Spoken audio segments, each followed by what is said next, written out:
right now, directly above your head, or hanging in your hallway.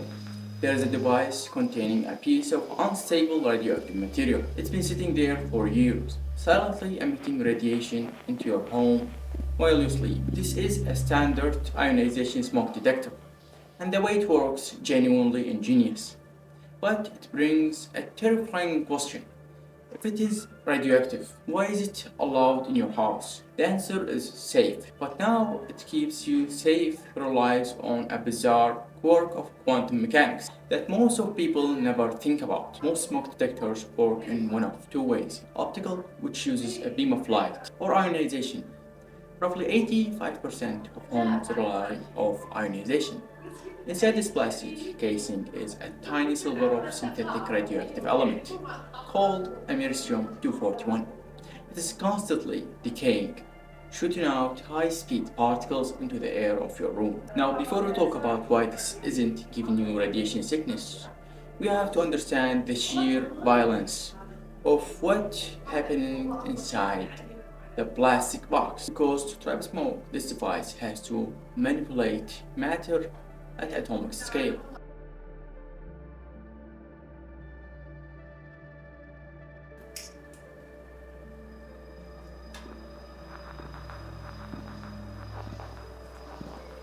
Americium-241 is heavily unstable. It has 95 protons and 146 neutrons packed into its nucleus. Because that configuration is unstable, it is spontaneously decays by firing off an alpha particle, which is tightly bound helium nucleus of 2 protons and 2 neutrons. The moment that alpha particle is kicked out, the americium transforms into neptunium-237. But look at the speed. That alpha particle flies off at roughly 5% of the speed of light.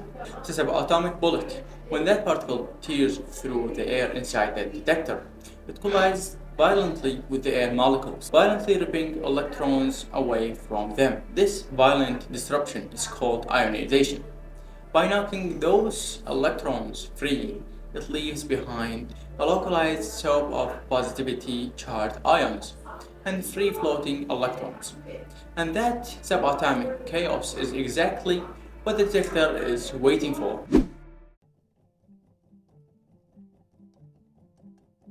Inside the detector's sensor chamber, there are two metal plates hooked up to a battery. One plate is positively charged, the other one is negative, establishing an electric field between them. Remember that soap of ionized air? The electric field forces those positive ions and free electrons to merge toward positive plates. This is steady migration creates a tiny continuous electric current, bridging the gap. As long as the air is clean, the subatomic current stays perfectly constant. The detector's microchips are calibrated to expect this exact silent electric flow.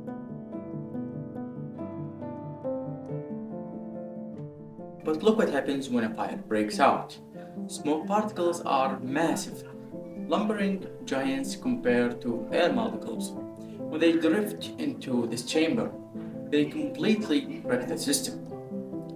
They don't block the radiation. They interrupt the ions because small particles have a massive surface area.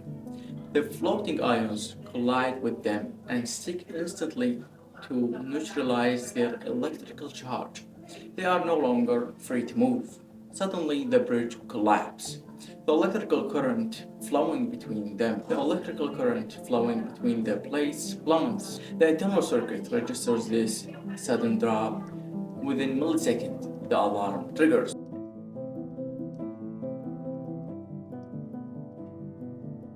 Now, you might think calling a household smoke alarm a quantum sensor is just a dramatic wording. But at its core, the device cannot function without pure quantum mechanics. When that alpha particle strikes an air molecule, it transfers a precise quantum of energy to a bound electron. That electron doesn't just slide away, it undergoes a discrete quantum transition from a bound atomic state to a completely free state. This change from insulator to a conductor inside the chamber is entirely governed by quantum energy states, not classical physics. Your smoke alarm is literally transferring subatomic quantum transition into a physical microscopic alarm loud enough to wake you up.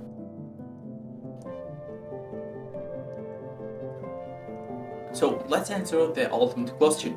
If there is a nuclear decay process happening on your ceiling, why aren't you in danger?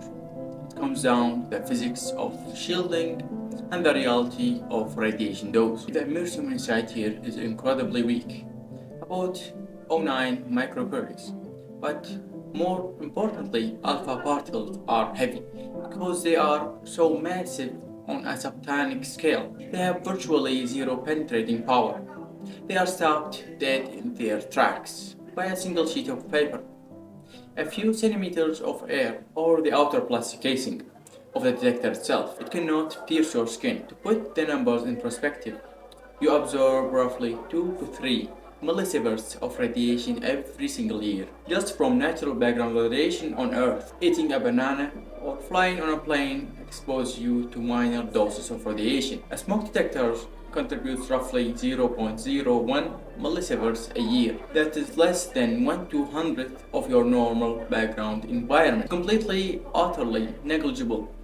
Unless you physically swallow the element. It poses zero threat to your health.